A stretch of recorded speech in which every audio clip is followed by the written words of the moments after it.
فرمائیے گا مہنگائی 10% سے اوپر جا رہی ہے، کیا آپ کے مطابق یہ زیادہ ڈیمانڈ ڈریون ہے یا امپورٹڈ فیکٹرز جس طرح آئل ہو جائے یا ایکسچینج ریٹ ہو جائیں وہ زیادہ ڈومیننٹ ہے اس صورتحال میں؟ جی السلام علیکم قاضی صاحب، thanks for having me on your program. جو آپ کا سوال ہے اس میں دیکھیں یہ اس میں ڈیمانڈ کا تو اتنا رول نہیں ہے، یہ this is more of a cost push inflation. ٹھیک، آپ کو پتا ہے جو ابھی پچھلے کوئی 2 مہینوں میں گلوبلی جو سچویشن بنی ایران اور یو ایس کی یہ وار کی وجہ سے، اس کی وجہ سے آئل کا بہت زیادہ سپلائی شاک آیا، پوری دنیا کو اس نے متاثر کیا۔ آئل کی قیمت جو ہے تقریباً 50% بڑھ گئی، جو پہلے 65 بیرلز کے ڈالر پر بیرل ہوتی تھی فیبرری تک، وہ چلی گئی 100 سے اوپر، $100 پر بیرل۔ جی سو اس کا ڈائریکٹ امپیکٹ آیا ہے انفلیشن کے اوپر، اور انفلیشن میں یہ آئل ڈائریکٹلی کنٹریبیوٹ کرتا ہے، ہر 10% کے اوپر 7-8 بیسس پوائنٹ کی آپ کی جو ہے انفلیشن میں گروتھ آ جاتی ہے پاکستان جیسے ملکوں میں۔ سو اس کا انڈائریکٹ امپیکٹ جو ہے وہ اب آپ کو نظر آنا شروع ہو گیا ہے سی پی آئی کے اوپر۔ ایئر آن ایئر اس مہینے میں جا کے اپریل میں جو نمبر آئے گا وہ 11% سے اور 11% سے اوپر کی باتیں ہو رہی ہیں۔ جو منتھ آن منتھ انکریز آ رہا ہے وہ بھی اگر آپ دیکھیں تو 1.25% کے قریب اب چلا جائے گا۔ ٹھیک، So this is all going to contribute towards inflation building up in our economy، اور ہماری اس پہ تو ایڈورس امپیکٹ ہوتا ہے اس کا، کافی چیزوں کے اوپر امپیکٹ کرتا ہے۔ تیل جو ہے وہ ہر چیز کو امپیکٹ کرتا ہے، ٹرانسپورٹیشن کاسٹ اور اس سے لوجسٹکس سے ریلیٹڈ پھل، کھانے پینے کی اشیاء، یہ وہ سب جو ہے وہ اس سے متاثر ہوتی ہیں۔ لیکن ملک صاحب ذرا یہ بھی فرمائیے گا، جب جس طرح آپ فرما رہے ہیں کاسٹ پش انفلیشن ہے، لیکن جب انفلیشن کا بڑا حصہ ایکسٹرنل شاکس جس طرح بھی آپ بتا رہے ہیں سے آ رہا ہو، تو انٹرسٹ ریٹس بڑھانے کا فیصلہ کس حد تک مؤثر رہتا ہے اور اس کی لمیٹیشن کہاں آتی ہے؟ ویئر ڈز اٹ لمٹس اس کی کہاں پر آ کے رکتی ہیں پھر؟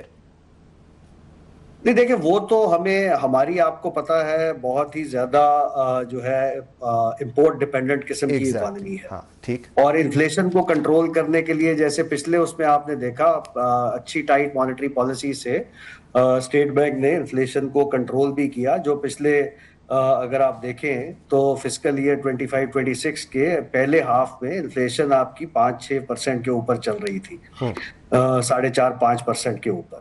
بٹ یہ ایک ایکسٹرنل شاک ہے جس کو پوری دنیا میں بھی اگر آپ دیکھیں تو امپیکٹ اس کا آیا ہے۔ فیڈ نے بھی یو ایس نے اپنا ریٹ مینٹین کیا ہے، سو ہمیں تو اس کو کنٹیل کرنے کے لیے میرا خیال ہے یہ صحیح موو ہے، آلدو اس کے اپنے نقصانات ہیں جس سے اکانومی سلو ڈاؤن ہو جاتی ہے۔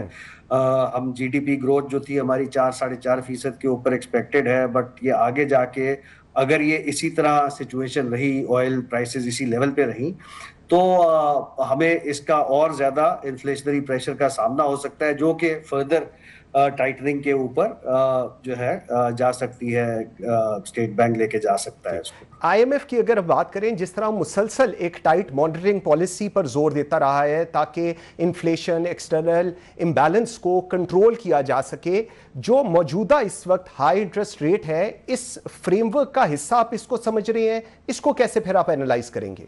نہیں، میرا نہیں خیال کہ دیکھیں آئی ایم ایف آبویسلی یہ 2-4 چیزیں تو آئی ایم ایف کہتا ہے کہ ڈالر کو بھی فریلی آپ فلوٹ کرنے دیں، اور انفلیشن کو جو ہے آپ کے انٹرسٹ ریٹ وہ پازیٹیو اس پہ ہی ہونے چاہیے۔ سو وہ ایک ٹھیک ہے، ان کی ایک پرسکرپشن ہے، بٹ یہ تو دیکھیں چند ایک چیزیں ہوتی ہیں جن کو آپ پریڈکٹ کر کے فورکاسٹ کر سکتے ہیں اور اس کے حساب سے پلاننگ کر سکتے ہیں، ٹھیک، جو کہ آپ نے دیکھا کہ پچھلے یہ فسکل ایئر 2025-26 کے شروع میں ہو رہا تھا۔ بٹ یہ ان ایکسپیکٹڈ سی ایک چیز ہے جس نے گلوبلی آپ کی جو سپلائی چینز ہیں ان کو ڈسرپٹ کیا ہے، صرف تیل نہیں ہے، اس کے علاوہ باقی سپلائی چینز بھی ڈسرپٹ ہوئی ہیں۔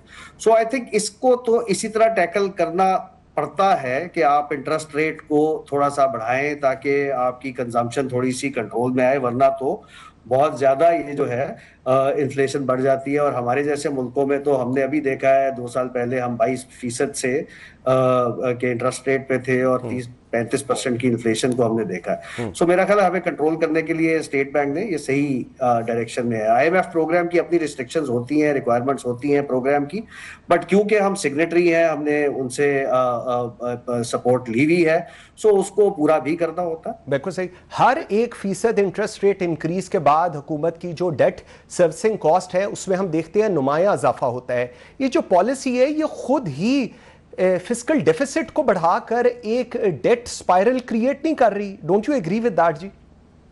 دیکھیں وہ تو ہمارا ایک ہر ایک کوئی آئیڈیا ہے. میرا خیال ہے اب تو بچے کو پتا ہے جو پرائمری اسکول میں پڑھتا ہے اس کو بھی پتا ہے کہ یہ ہمارا جو ڈیٹ ٹریپ ہے اس میں ہم پھنسے ہوئے ہیں. آپ کو پتا ہے ابھی $1.3 بلین کی ہم نے ایک ٹرانچ لینی تھی, اس کے پیچھے بہت محنت کرنی پڑی گورنمنٹ کو بھی اور اسٹیٹ بینک کو بھی اور سارے فائنینشیل سیکٹر کو.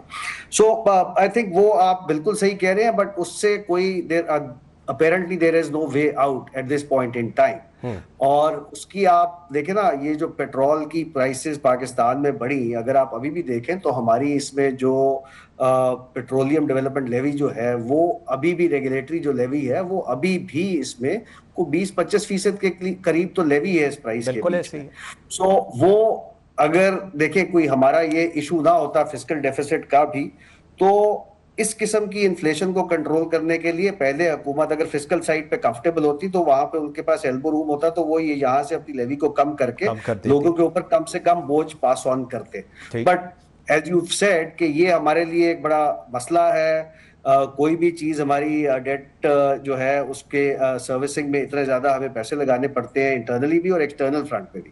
سو یہ تو اس سے نکلنے کے لیے تو آپ کو جی ڈی پی کو گرو کرنا پڑے گا کم از کم 5 سال 5.5-6% کے اوپر, تاکہ آپ اتنا پروڈکشن کر سکیں کہ آپ اس کو کاؤنٹر کر سکیں. ورنہ تو ہمارے پاس وہی آپ دیکھتے ہیں بوم اور بس سائیکل ہوتے ہیں جو کہ پہلے 10-12 سال پہ ہوتے تھے, پھر 7-8 سال کے اوپر آئے, اب وہ 3-4 سال کے اوپر چلے گئے ہیں. سو یہ تو ایک بہت اکنامک ہمارا ایک ڈیلیما ہے. اس کو تو ڈیل کرنے کے لیے ہمیں ٹیکس بھی اکٹھا کرنا پڑے گا, ہمیں اپنی ایکسپورٹ بیس کو اسٹرینتھن کرنا پڑے گا, جو کہ ہمارے پرائمری جو ہے چیلنجز ہیں.